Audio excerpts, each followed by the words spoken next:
ข้อที่1ความหมายการเรียนรู้แบบร่วมมือ LT หรือ Learning Together เป็นเทคนิคที่มีขบวนการสอนบ่ยุ่งยากและซับซ้อน โดยขบวนคือให้สมาชิกในกลุ่มช่วยกันศึกษาหาเนื้อหาร่วมกัน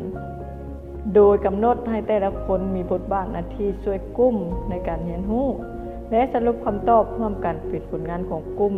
โดยสมาชิกในกลุ่มมีการกำหนดเป้าหมายร่วมกันช่วยเหลือซึ่งกันและกันเพื่อให้กลุ่มประสบผลสำเร็จ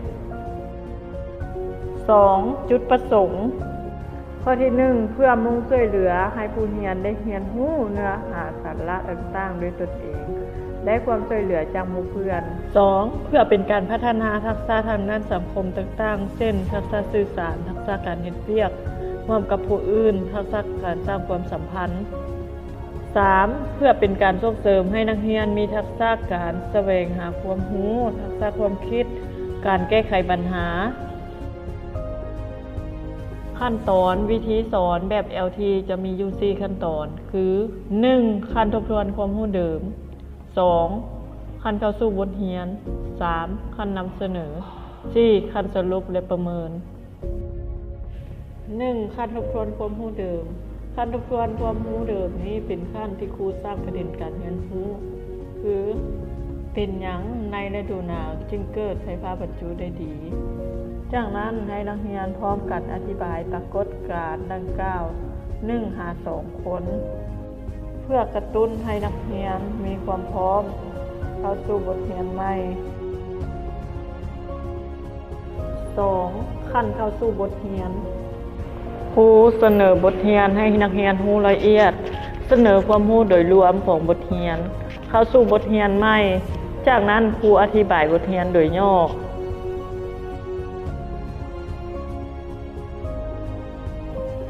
ครูแบ่งนักเรียนออกเป็นกลุ่มตามความสามารถเก่งกลางอ่อนจากนั้นครูก็ย้ายไปกิจกรรมให้นักเรียนและอุปกรณ์การทดลองเพื่อจะได้ปฏิบัติการทดลองให้แต่ละคนในกลุ่มมีหน้าที่บทบาทคือที่ 1. อ่านโจทย์ผู้ที่ 2. ฟังขั้นตอนผู้ที่ 3. หาคำตอบผู้ที่ 4. กวดคำตอบจากนั้นให้นักเรียนปฏิบัติการทดลองและบันทึกสรุปผลการทดลองใส่ไปกิจกรรมที่อาจารย์ใหญ่ให้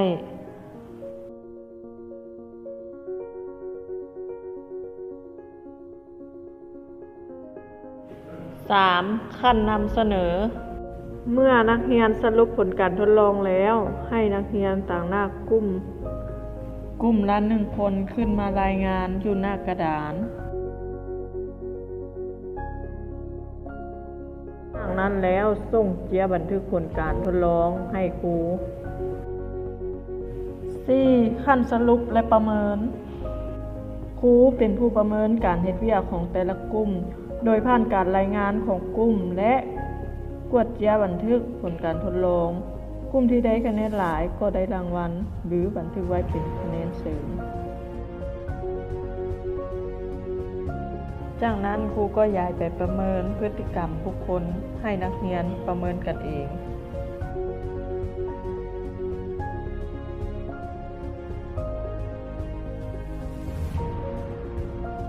เมื่อประเมินแล้วให้นักเรียนเอามาส่งให้ครู